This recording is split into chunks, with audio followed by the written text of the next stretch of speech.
Pessoal, então estamos agora na unidade 2 e, como havia prometido, agora vamos falar de um exame e ele é chamado tomografia computadorizada, tá? Então é importante que o biomédico entenda como esse exame é realizado, o princípio físico, também a questão da proteção radiológica, as indicações e entre outras informações. Primeiramente, eu preciso dizer para vocês que a tomografia computadorizada ela usa raio-x, é um exame que é realizado em um equipamento chamado tomógrafo, por meio de aquisições axiais, que são os cortes axiais, né? Ou seja, são estudos seccionados de uma determinada área e para que vocês entendam o princípio do exame, é assim. O paciente ele é deitado numa maca, que é a maca do equipamento, existe um ventre, que é um círculo, e de um lado tem ampola de raio-x, do outro lado tem detectores, e esse ventre, que é o conjunto basicamente aí de raio-x com detectores, fica girando em torno do paciente e fazendo cortes daquela determinada região. E essas imagens, elas apresentam uma tela de um computador. Então, a gente está falando aí de uma tecnologia computadorizada. Vamos falar basicamente do gantry, que é basicamente o principal item do equipamento, do tomógrafo. Então, o gantry é o coração do tomógrafo, contendo o tubo de raio-x e os detectores. E aí a gente vai ter basicamente a geração e a rotação. Então, o tubo de raio-x e os detectores giram continuamente ao redor do paciente na aquisição helicoidal ou espiral. Depois a gente tem a medição da atenuação, os detectores medem os feixes de raio-x remanescentes após estes atravessarem ao corpo. E milhares de medições são feitas em diferentes ângulos. E depois a gente vai ter o processamento. O computador utiliza algoritmos matemáticos complexos, como a retroprojeções filtradas, para calcular a atenuação de cada pequeno volume do tecido, gerando pixels, que é uma imagem 2D, ou voxels, que é uma imagem 3D.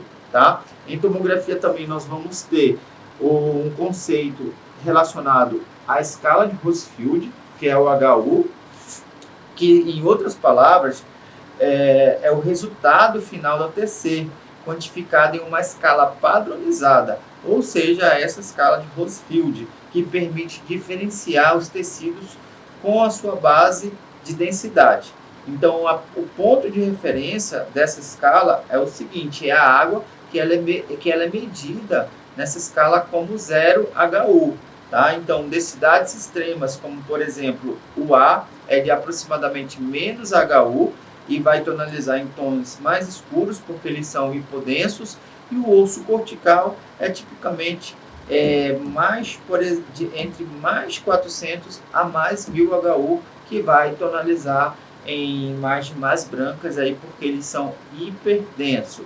No material que eu estou disponibilizando a vocês, tem essa escala completa e é importante compreender porque a tomografia ela dá uma série de detalhamentos dos órgãos a serem estudados e aí vocês vão compreender como relacionando a escala que está na apostila de vocês, tá?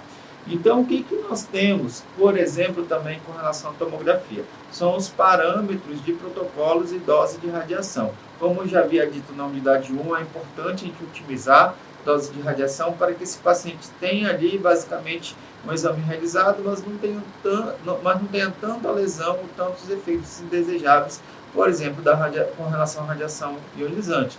E vamos lembrar do nosso princípio ALARA, ok? Então, pessoal, vocês têm que, basicamente, posicionar o paciente corretamente, selecionar todos os parâmetros, né, correlacionados ao exame, com relação à espessura do corte, ao pitch, que é o passo, a questão da miliamperagem, a questão da quilovoltagem, enfim. Tá? Também tem algumas informações mais específicas no material que vocês vão fazer essa leitura. Em outras palavras, pessoal, como que acontece? Você faz uma anamnese com esse paciente, você basicamente prepara esse paciente, pede para ele tirar a roupa dele, coloca uma roupa mais apropriada hospitalar e você posiciona esse paciente na mesa do equipamento. Depois de posicionado, você vai para a sua mesa de trabalho, que tem um computador, e você vai abrir lá um sistema onde você vai identificar esse paciente, você vai colocar a área a ser examinada e você vai trabalhar parâmetros. Então, até então, você já selecionou tudo o que precisa ser selecionado e você dá início ao exame. E aí o exame ele é realizado levando em consideração uma margem inicial e uma margem final, e aí inúmeros cortes são realizados, como já tinha dito anteriormente, ok? Finalizou isso, você vai basicamente janelar esse exame. Janelamento após a aquisição, você vai basicamente verificar qual é o melhor janelamento. Em outras palavras, seriam como se fossem filtros para você visualizar melhor, exemplo, a determinada estrutura. Vamos pegar aqui, eu quero o tórax, então eu posso fazer um janelamento para parênquima pulmonar, ou posso fazer um janelamento para osso, enfim, e assim sucessivamente. Para crânio também, eu quero só parte óssea, então eu mexo na janela lá para osso e tal, e aí vai enfatizar mais osso. Eu quero que enfatize mais parte mole, mexo também em janelamento para enfatizar partes moles. Lembra da escala de Huddersfield? Então a gente usa basicamente ali o janelamento a partir do que a escala determina para uma determinada área ali, um determinado órgão, tá? Então também na apostila vocês vão verificar coisas relacionadas a essa parte de janelamento, ok? Após isso, a gente faz aí o pós-processamento. Então, aí, às vezes, é necessário fazer uma reconstrução.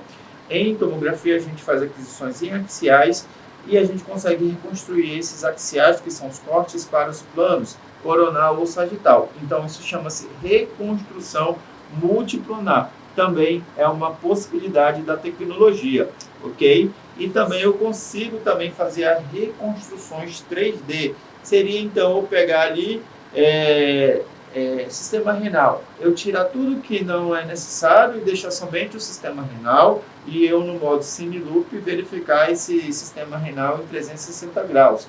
Muito bom para alguns casos aí, no caso desse exemplo do sistema renal, os urologistas solicitam muito para verificar a questão de litíase, de tumores, e a gente deixa um exame só para o sistema renal e ele até denominado urotomografia. Vale ressaltar também que em alguns casos vai ser necessário usar contraste, e o contraste ele é o iodo, geralmente é administrado por via endovenosa, ok? É responsabilidade do biomédico determinar a quantidade de contraste a ser administrado no paciente, é responsabilidade também dele fazer uma boa anamnese, para garantir que aquele paciente vá terminar o exame sem nenhuma complicação. É importante dizer também que existem as fases do contraste. Você, se vai pegar um paciente que vai precisar fazer contraste, você faz uma aquisição primeiro sem contraste, administra o contraste, você faz uma fase arterial, que é com alguns segundos após a administração desse contraste, depois dá um tempo, faz uma fase venosa, depois mais outro tempo uma fase tardia e por último a fase portal e em alguns casos uma fase também excretora. É importante que antes de administrar o contraste no paciente, tenhamos o que? Uma segurança para justamente evitar algumas complicações que até então são relatadas na mídia e até na literatura, que são aquelas reações adversas que eu havia dito na primeira aula, ok? Então, de tomografia não é apenas isso, mas é importante, pessoal, que vocês adetenham conhecimentos. Às vezes é pouca informação aqui na aula, às vezes é necessário, após a formação de vocês, fazer exemplo mais especialização para que vocês possam atualizar. No curso, vocês têm uma noção, uma disciplina curta, onde vocês basicamente vão perceber que há um mundo chamado imaginologia. E basicamente, com relação aos protocolos, já tinha dado um exemplo como é que faz, e dá para fazer tomografia de toda a parte do corpo. Como emprega raio-x, então vai dar muito ênfase em partes moles, é excelente para a parte pulmonar. Pacientes que chegam, por exemplo, no hospital com trauma de crânio, trauma raquimedular, a tomografia é inicialmente de muito valor para essas condições. Então, aqui a gente finaliza essa parte da tomografia. Eu aguardo no próximo módulo vocês para falarmos de ressonância magnética.